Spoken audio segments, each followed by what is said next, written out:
भक्ति इंद्रियों की सीमाओं से परे है। प्रेम किसी सीमा को नहीं जानता। वियना की सुसंस्कृत गलियों से ओडिशा के गहरे जंगल तक कौन सी शक्ति एक आत्मा को महाद्वीपों, संस्कृतियों और भाषाओं के पार खींच सकती है? केवल एक, हृदय की भाषा। हरे कृष्ण। भक्ति न तो शरीर की क्रिया है न ही मन की, यह आत्मा का शाश्वत धर्म है। यह हमारी दृष्टि तक सीमित नहीं है, यह हमारी श्रवण शक्ति तक बंधी नहीं है, यह हमारी इंद्रियों की समझ में बंधी नहीं है। भक्ति है अनुभूति से परे, सीमाओं से परे। और इसे संसार को किसने दिखाया? एसी भक्तिवेदांत स्वामी प्रभुपाद। उन्होंने पूरे विश्व को हरिनाम का संकीर्तन कराया। उन्होंने दुनिया के हर कोने के लोगों को भक्ति में नृत्य कराया।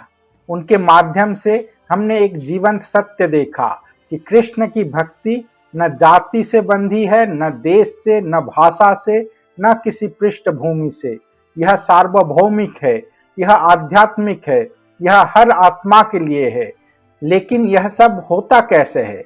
कैसे एक व्यक्ति जो हजारों मील दूर जन्मा हो, एक बिल्कुल अलग संस्कृति में पला बढ़ा हो, अचानक कृष्ण की ओर इतना गहरा आकर्षण महसूस करने लगता है?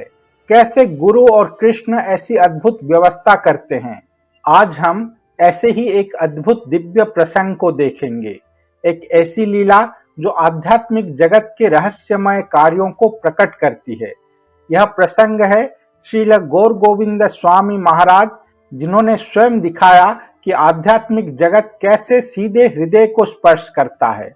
और इस दिव्य लीला के लिए चुनी गई भाग्यशाली आत्मा हर ग्रेस माधवी माता जी। यूरोप में जन्मी, एक बिल्कुल अलग वातावरण में पली बढ़ी और आज वह ओडिशा के जंगलों में रहती हैं, गोमाताओं की सेवा करती हैं और शुद्ध भक्ति का जीवन जी रही हैं। यह परिवर्तन कैसे हुआ? आइए चलते हैं 1993 में। उस समय श्रील गौर गोविंद स्वामी महाराज यूरोप यात्रा में थे। उनका कार्यक्रम बहुत व्यस्त था, लगातार प्रवचन, कार्यक्रम और यात्राएं। लेकिन दिव्य व्यवस्था से एक दिन खाली रह गया और वह एक दिन वियना के एक छोटे से मंदिर को दिया गया। उस शाम महाराज ने श्रीमद् भागवतम पर प्रवचन दिया। छोटी सी सभा में एक युवती खड़ी थी, मारिजाना रेफ, वियना के एक बड़े अस्पताल में कार्यरत। वह हाल ही में international society for Krishna consciousness के भक्तों के संपर्क में आई थी और मंदिर आने लगी थी। उसकी अंग्रेजी बहुत अच्छी नहीं थी, प्रवचन का जर्मन भाषा में अनुवाद हो रहा था। वह सुनती रही शांत होकर, गहराई से, और अगले दिन उसने एक चौंकाने वाला निर्णय लिया।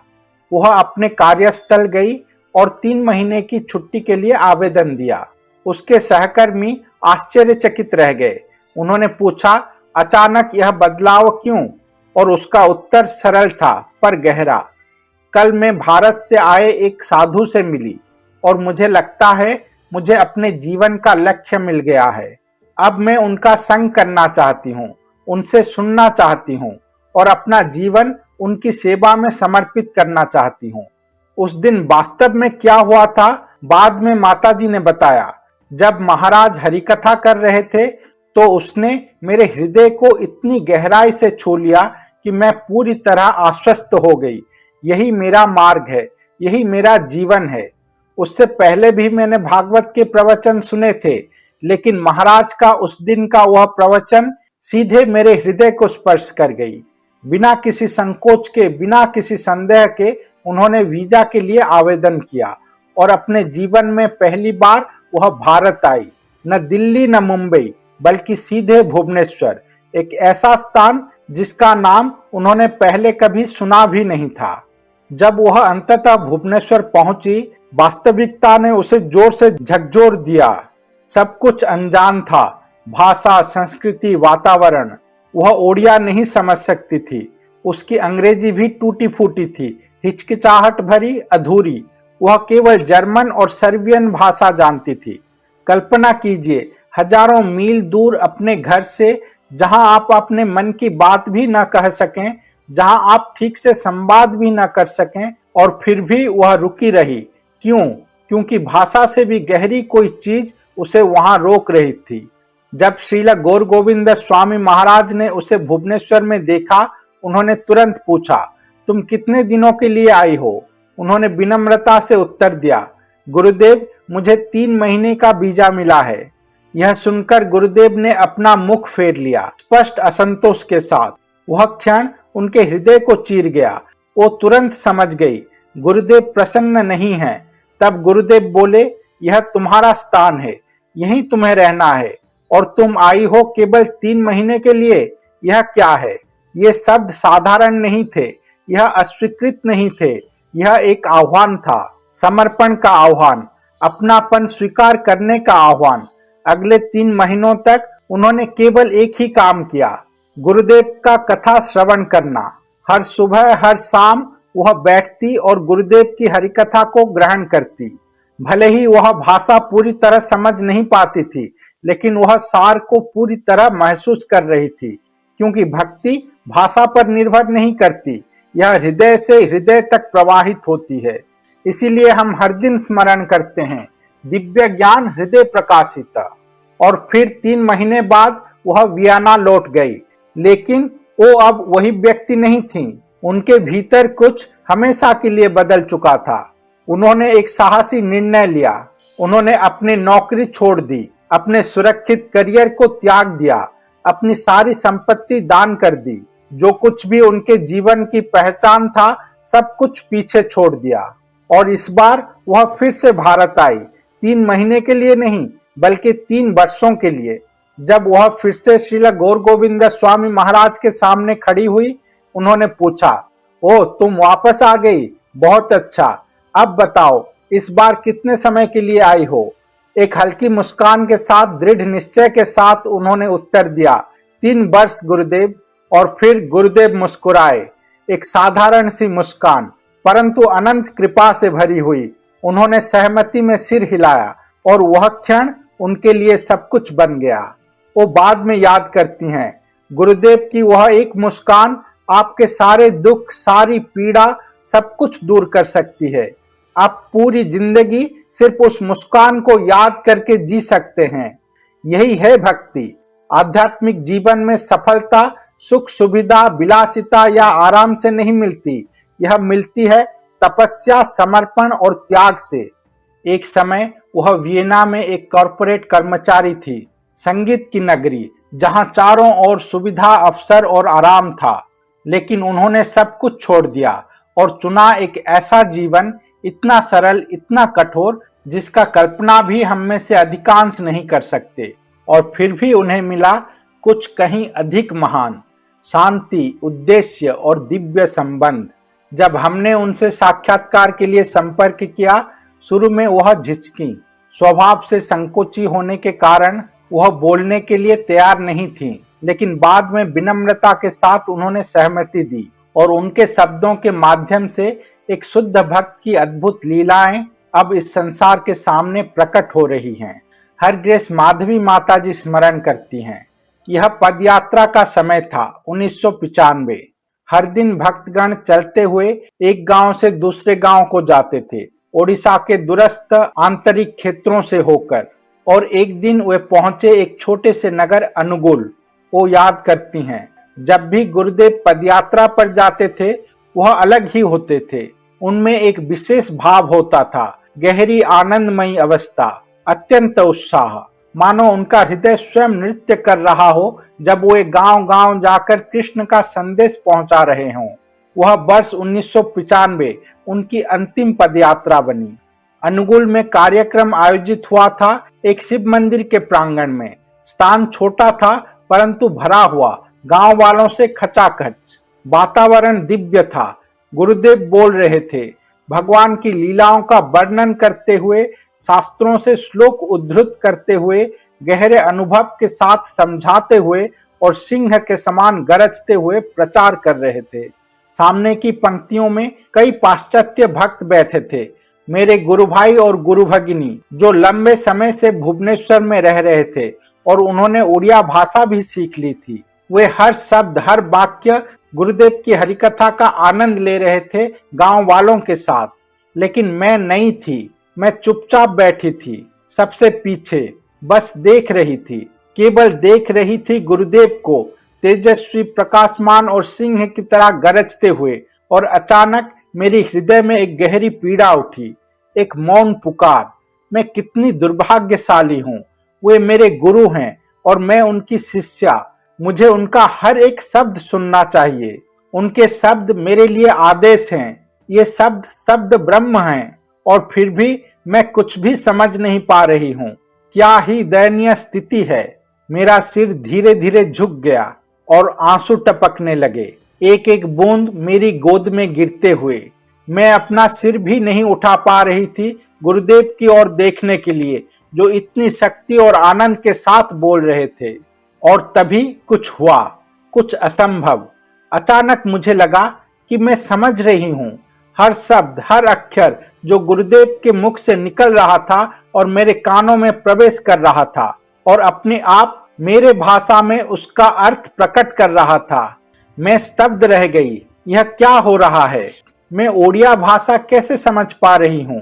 धीरे धीरे मैंने सिर उठाया और श्रील गुरुदेव को देखा। मैं सब कुछ समझ रही थी, स्पष्ट रूप से, पूर्णतः। एक चमत्कार मेरे हृदय में घटित हो रहा था और मैं सुनती रही, सब समझती रही। मेरी आंखें विस्मय से भरी, हृदय भाव विभोर गुरुदेव की कृष्ण कथा का अमृत पीते हुए, उनके कमल से मुख को निहारते हुए मैं सुनती रही। जब वे सिंह की तरह गरज रहे थे, गांव वालों को संबोधित कर रहे थे, लेकिन गुरुदेव मेरी ओर नहीं देख रहे थे। तभी मेरे मन ने फुसफुसाया, अभी कुछ क्षण पहले तुम कुछ भी नहीं समझ पा रही थी और अब अचानक सब कुछ समझ रही हो। यह असंभव है, शायद यह केवल कल्पना है। लेकिन जैसे ही यह संदेह उत्पन्न हुआ, गुरुदेव की वाणी फिर गूंज उठी और मेरा ध्यान खींच लिया। श्रील गुरुदेव कह रहे हैं, गुरु और शिष्य का संबंध इंद्रिय ज्ञान से परे है। यह शरीर, स्थान और परिस्थिति से परे है। यह आत्मा का संबंध है। परमात्मिक ज्ञान गुरु की कृपा से शिष्य के हृदय में प्रकट होता है। इससे कोई फर्क नहीं पड़ता कि तुम भाषा जानते हो या नहीं। यह ज्ञान अनुभूति का ज्ञान है, सैद्धांतिक नहीं। इसे इस संसार की भाषाओं में बांधा नहीं जा सकता। यह गुरु शिष्य का शाश्वत संबंध है और इसकी भाषा प्रेम है। वही भाषा जिससे हम कृष्ण से जुड़ते हैं। कृष्ण सबके हैं, चाहे तुम इंग्लैंड से हो, रूस से हो, जापान से हो या भारत से। वे परमात्मा हैं और हर आत्मा के हैं। यह शिक्षा आत्म साक्षात्कार का विज्ञान है और इसकी भाषा प्रेम है। ये सभी शब्द उड़िया भाषा में बोले जा रहे थे और मैं हर एक शब्द समझ रही थी। उसी क्षण मैंने अनुभव किया, गुरुदेव ने केवल मेरे संदेह का उत्तर नहीं दिया, उन्होंने मेरे हृदय को सुन लिया। उन्होंने मेरे मन के भ्रम को क्षण भर में काट दिया। कृपा प्रवाहित हो रही थी, लेकिन मेरा मन बीच में आया और गुरुदेव ने उस बाधा को भी हटा दिया और अधिक कृपा के साथ। मैंने पहले गुरुदेव से सुना था, गुरु शिष्य का हृदय को जानते हैं, लेकिन उस दिन मैंने इसे अनुभव किया प्रत्यक्ष रूप से। मेरी आंखें आंसुओं से भरी थीं, मन शांत हो गया था और हृदय आश्चर्य की लहरों में डूब गया था। यह अभी क्या हुआ? यह कैसे संभव है? न कोई तर्क, न कोई व्याख्या, केवल एक सत्य। गुरुदेव ने अपनी कृपा की एक बूंद प्रदान की और उस एक बूंद में पूरा महासागर समाया हुआ था। लेकिन यह अंत नहीं था। कृपा का प्रवाह अभी तो शुरू ही हुआ था। अब वह कृपा तैयार था हर एक बाधा को तोड़ने के लिए, अहंकार की, संदेह की और अज्ञान की। प्रवचन समाप्त हुआ। श्रील गुरुदेव मंच से नीचे उतरने लगे, धीरे धीरे, गरिमा के साथ, अपने सेवकों के सहारे। तुरंत सभी भक्त उनके चारों ओर एकत्र हो गए। कुछ प्रश्न पूछ रहे थे, कुछ गहरी श्रद्धा से सुन रहे थे। वातावरण उत्सुकता से भरा हुआ था, लेकिन मैं पीछे खड़ी थी, शांत, स्थिर, उन दिव्य क्षणों को अपने हृदय में संजोने का प्रयास करती हुई। शब्द जैसे खो गए थे, चाल जैसे थम गई थी। मैं एक कदम भी आगे नहीं बढ़ पा रही थी, बस खड़ी थी, देखती हुई श्रील गुरुदेव को, उस व्यक्तित्व को जो इस संसार का नहीं था, बल्कि आध्यात्मिक लोक से आया था और हमारे बीच रह रहा था और तभी कुछ अकल्पनीय हुआ। गुरुदेव चलते हुए धीरे धीरे लोगों को हटाते गए, मानो रास्ता बना रहे हों। एक एक कदम बढ़ाते हुए वह सीधे मेरी ओर आए और फिर उन्होंने पहना हुआ अपना फूलों का माला मुझे दे दिया। मेरे लिए समय जैसे थम गया, दुनिया जैसे खो गई। मैंने उनकी आंखों में देखा और उस एक दृष्टि में सब कुछ कह दिया गया। कोई शब्द नहीं, फिर भी एक पूर्ण संवाद। हाँ, जो तुमने अनुभव किया वह कल्पना नहीं है, वह सत्य है, वह वास्तविक है, वह मेरी कृपा है। वह एक दृष्टि एक घोषणा थी, एक पुष्टि, मेरी श्रद्धा पर एक अंतिम मुहर। उस क्षण में मेरा जीवन निर्धारित हो गया, केवल इस जन्म के लिए नहीं, अनंत जन्मों के लिए, सेवा के लिए, समर्पण के लिए, सदैव के लिए। फिर गुरुदेव वहां से चले गए और भक्तगण समूहों में एकत्र होकर उस दिन के प्रवचन पर चर्चा करने लगे। हमारी एक गुरु भगनी जो इंग्लैंड की थी परंतु उड़िया अच्छी तरह समझती थी, अन्य पाश्चात्य भक्तों को समझाने लगी कि गुरुदेव ने आज क्या कहा। मैं चुपचाप सुन रही थी और अचानक मैंने अनुभव किया, मैंने तो यह सब सुना है, ठीक यही गुरुदेव से, केवल सार ही नहीं बल्कि हर विवरण, वही बिंदु, वही क्रम, वही संदेश। और फिर मैंने बोलना शुरू किया, वे बातें जोड़ते हुए जो मेरी गुरु भगनी बताना भूल गई थीं। सब मेरी ओर देखने लगे आश्चर्य से। तुम्हें यह कैसे पता? किसने बताया? और मेरा उत्तर बहुत सरल था, उन्होंने बताया, गुरुदेव ने बताया। कुछ क्षण के लिए मौन छा गया। सभी आश्चर्य हो गए, लेकिन उनका आश्चर्य कुछ भी नहीं था मेरे अपने आश्चर्य के सामने, क्योंकि मैंने केवल प्रवचन नहीं सुना था, मैंने अनुभव किया था आध्यात्मिक ज्ञान की जीवित वास्तविकता। उस क्षण पूरी भक्ति की विज्ञान मेरे सामने प्रकट हो गया। मेरी श्रद्धा अडिग हो गई। मैंने समझ लिया, भगवान और उनके शुद्ध भक्त वास्तव में इस संसार में आए हैं हमें उद्धार करने के लिए, और वे अवश्य करेंगे। उनकी कृपा की कोई सीमा नहीं है, केवल एक आवश्यकता है, समर्पण। माताजी कहती हैं, उस दिन से मेरी श्रद्धा इतनी दृढ़ हो गई कि यहाँ तक कि श्रील गुरुदेव हमारी भौतिक दृष्टि से इस संसार से चले जाने के 30 वर्ष के बाद भी मैं आज भी यही हूँ। मैं वापस ना जा सकी, क्योंकि मुझे विश्वास है वो मुझे उद्धार करेंगे, केवल वही मुझे उद्धार करेंगे। और हाँ, हम यह सुनकर आश्चर्यचकित तो हो सकते हैं, लेकिन हमारा आश्चर्य वास्तव में बहुत छोटा होगा माधवी माता जी के आश्चर्य के सामने, क्योंकि उन्होंने केवल यह कहानी नहीं सुनी, उन्होंने इसे जिया है।